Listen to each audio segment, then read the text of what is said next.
Hi యర్స్ welcome to our channel. ప్రస్తుతం మనతో పాటు దాము బాలాజీ గారు సీనియర్ జర్నలిస్ట్ వారితో ఒకసారి మాట్లాడదాం. సార్ నమస్కారం సార్. నమస్తే. సార్ ఆంధ్రజ్యోతిలో డార్లింగ్ మంత్రి అని చెప్పేసి ఒక ఆర్టికల్ వచ్చింది సార్. అంటే టీడీపీ మంత్రికి సంబంధించిన భాగవతాలన్నీ ఆర్టికల్లో పెట్టారని చెప్పేసి కూడా వినిపిస్తుంది. మరి ఆంధ్రజ్యోతి అనేది కూడా అంటే టీడీపీ పత్రిక అని కూడా అంటారు. మరి దాంట్లో టీడీపీ మంత్రి గురించి ఇటువంటి కథనాలు ఎందుకు రాస్తున్నారు? అసలు ఎందుకు ఈ విధంగా ఆంధ్రజ్యోతి ప్రవర్తిస్తుంది? మరి డార్లింగ్ మంత్రి ఎవరు? అసలు వాళ్ళు ఏం రాశారు సార్ ఆయన గురించి? హైదరాబాద్ లో ఏపీ మంత్రి గారి మంత్రాంగం అనే పేరుతో ఆంధ్రజ్యోతిలో ఒక కథనం వచ్చింది. ఇది ఇప్పుడు రెండు రాష్ట్రాల్లో కూడా సంచలనం రేపుతుంది. ఎందుకంటే ఆంధ్రజ్యోతి అంటేనే ఒక రకంగా తెలుగుదేశం కరపత్రం అన్న పేరు ఉంది ఆంధ్రజ్యోతికి. చాలా స్ట్రాంగ్ గా ఆంధ్రజ్యోతి తెలుగుదేశాన్ని ముఖ్యంగా చంద్రబాబు వైపు నిలబడడం అనేది మనకు తెలుసు. సో అలాంటి పత్రిక గత కొంతకాలంగా నిజానికి తెలుగుదేశానికి సంబంధించిన అనేక అక్రమాలు కావచ్చు లేదా అవినీతి కావచ్చు ఇవన్నీ ఎక్స్ప్రెస్ చేస్తూనే ఉంది. ఈనాడు కూడా చేస్తుంది ఆ విషయంలో.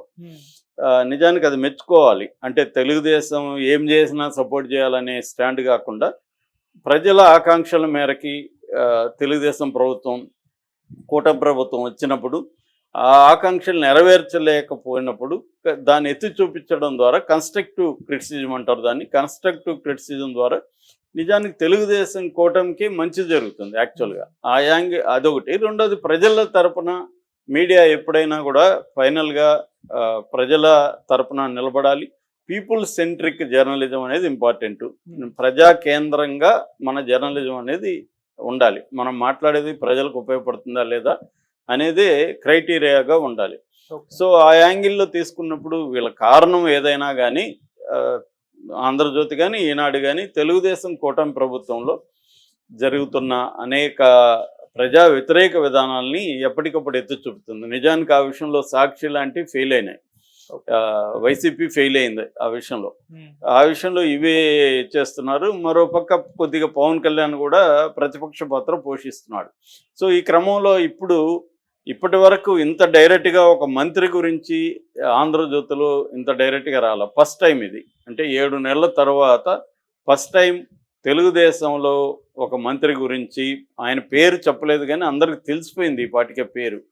ఎందుకంటే మీడియాలో వాళ్ళు కావాలనే డార్లింగ్ మంత్రి అని కొన్ని 2 సార్లు ఎమ్మెల్యేగా గెలిచాడని ఫస్ట్ టైం మంత్రి అని ఆయన ఎక్కువ హైదరాబాద్లో ఉంటాడని ఇలాంటి అనేక క్లూలు ఇచ్చారు. ముందుగా అసలు వాళ్ళు ఏం చెప్పదలుచుకున్నారు అనేది చూస్తే ఆంధ్రజ్యోతి పేపరు ఇట్లా 2 సార్లు ఎమ్మెల్యేగా అయ్యి గురునానక్ కాలనీలో ఆయన గృహం ఉందని కూడా చెప్పారు విజయవాడలో. సో గురునానక్ కాలనీలో ఉంటున్న ఒక మంత్రి ఇక్కడ 3 రోజులు హైదరాబాద్లోనే మకాం వేస్తున్నాడు. స్టార్ హోటల్లో దిగుతున్నాడు.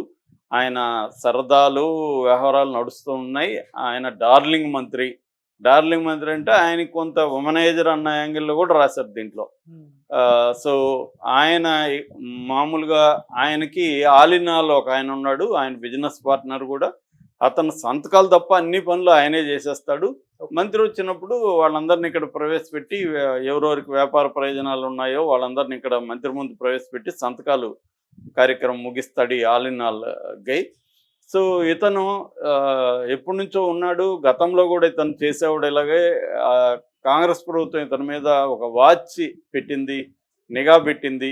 ఈ నిఘాని ఇప్పుడు నిఘాతో వాళ్ళకి అర్థమైంది ఏమంటే లేటెస్ట్గా తెలంగాణలో కూడా ఇతను పంచాయతీలు చేయడం మొదలుపెట్టాడు. అది తలనొప్పిగా మారింది. అందుకని తెలంగాణ ప్రభుత్వం ఆంధ్ర ప్రభుత్వానికి ఒక ఫైల్ కూడా పంపించింది. చూడండి మీ మంత్రి గారి లీలలు, ఇతను ఇలా చేస్తున్నాడు, మాకు తలనొప్పిగా ఉంది, ఏదన్నా ఉంటే అక్కడ చేసుకోమనండి, ఇక్కడ ఎందుకు చేస్తున్నాడు అన్న దీంతో పంపించారు అనేది ప్రధానంగా రాసింది. అయితే చంద్రబాబు ఏమీ చేయలేని పరిస్థితి.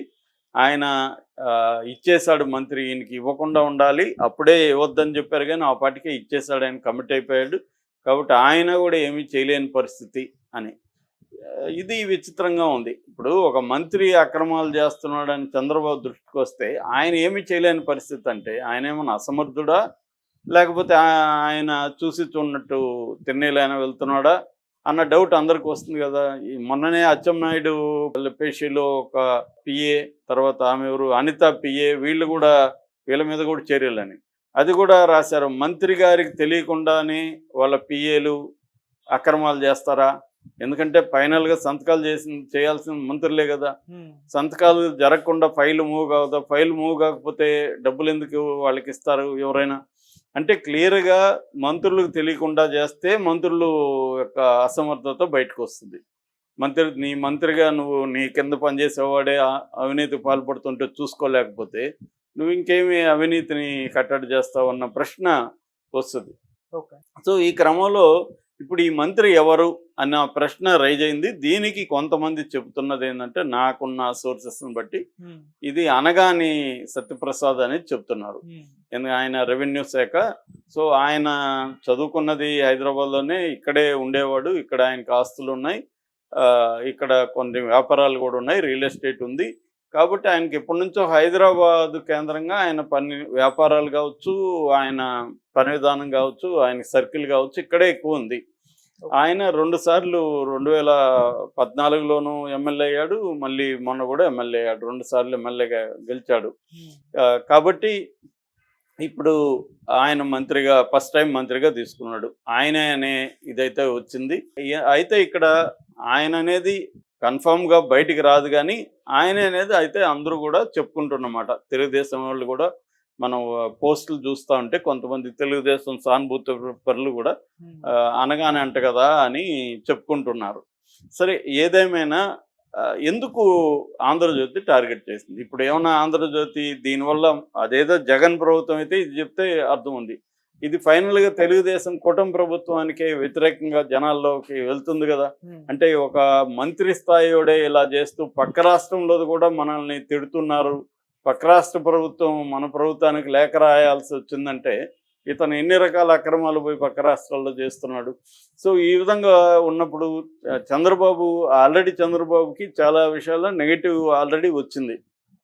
ఎందుకంటే ఎమ్మెల్యేలను కంట్రోల్ చేయలేకపోతున్నాడు, చాలామంది చంద్రబాబు మాట వినట్లేదు అని తెలుగుదేశం సానుభూతి పరులు, తెలుగుదేశం కార్యకర్తలు, తెలుగుదేశంలో ఉండే కింది స్థాయి నాయకులే విమర్శలు బహిరంగంగానే చేస్తున్నారు. సో ఈ క్రమంలో ఇప్పుడు ఆంధ్రజ్యోతిలో ఈ స్థాయికి అతను వస్తే ఖచ్చితంగా అది తెలుగుదేశం పార్టీకి కానీ ముఖ్యంగా చంద్రబాబు నాయుడు దీనికి ప్రతిష్టకు చాలా భంగకరంగా ఉంటుంది. సో ఎందుకు చేశారు ఆంధ్రజ్యోతి అనేదానికి ఒక ఎక్స్ప్లెనేషన్ ఏంటంటే, ఇప్పుడు కొంతమంది మంత్రుల్ని మార్చాలన్న ఉద్దేశంలో చంద్రబాబు ఉన్నాడు. ఒక 3-4 మార్చే కండిషన్ ఉంది. నాగబాబుకు కూడా మంత్రి పదవి వస్తుంది.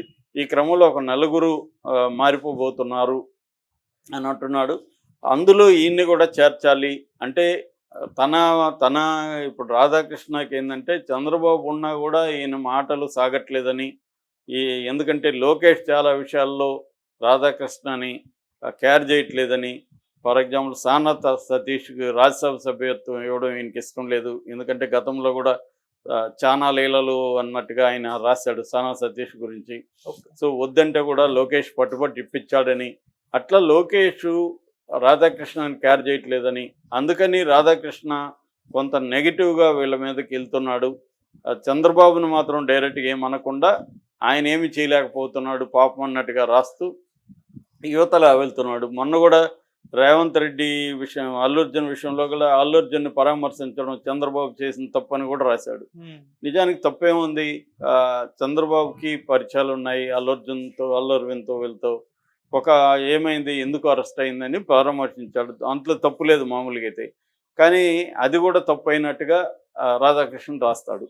అంటే క్లియర్గా రాధాకృష్ణ తన మనుషుల్ని, తన మాట వినే మంత్రులు అక్కడ ఉండాలని ఈయన వినట్లేదు కాబట్టి ఈయన టార్గెట్ చేసి అనగాని మీద ఇలా రాశాడు అన్నది ఒకటి వస్తుంది. మామూలుగా గతంలో కూడా రాధాకృష్ణ తెలుగుదేశంలో ఎవరైనా తన మాట వినకపోతే ఇలాగ రాయిస్తాడు అన్న విమర్శలు అయితే ఉన్నాయి. మరి అదే వాస్తవమా కాదో మనకు తెలియదు, కానీ ఇదైతే కొంత సంచలనాత్మకమైన వార్త మాత్రం సంచలనం. ఎందుకంటే సాక్షి లాంటివి ఇలాంటి పని చేయాలి మామూలుగా అయితే ప్రతిపక్షంలో ఉండేవాళ్ళు, అది వాళ్ళు చేయట్లేదు. కానీ తెలుగుదేశాన్ని సపోర్ట్ చేసే ఆంధ్రజ్యోతి రాయడం మాత్రం సంచలనం. ఖచ్చితంగా దీని మీద ఎలా రియాక్ట్ అవుతారు, ఇక్కడ గవర్నమెంట్ దీని మీద ఎలా రియాక్ట్ అవుతుంది, అసలు మేము ఫైల్ పంపించామా లేదని వీళ్ళు చెప్తారా, అక్కడ తెలుగుదేశం ప్రభుత్వం దీని మీద ఎలా రియాక్ట్ అవుతుంది, పవన్ కళ్యాణ్ మాట్లాడితే నేను అవినీతికి వ్యతిరేకంగా పోరాడతాను ఇంకోటి చెప్పే వ్యక్తి ఈ న్యూస్ మీద స్పందిస్తాడా, ఇవన్నీ చూడాలి మనం. Okay sir, thank you so much sir.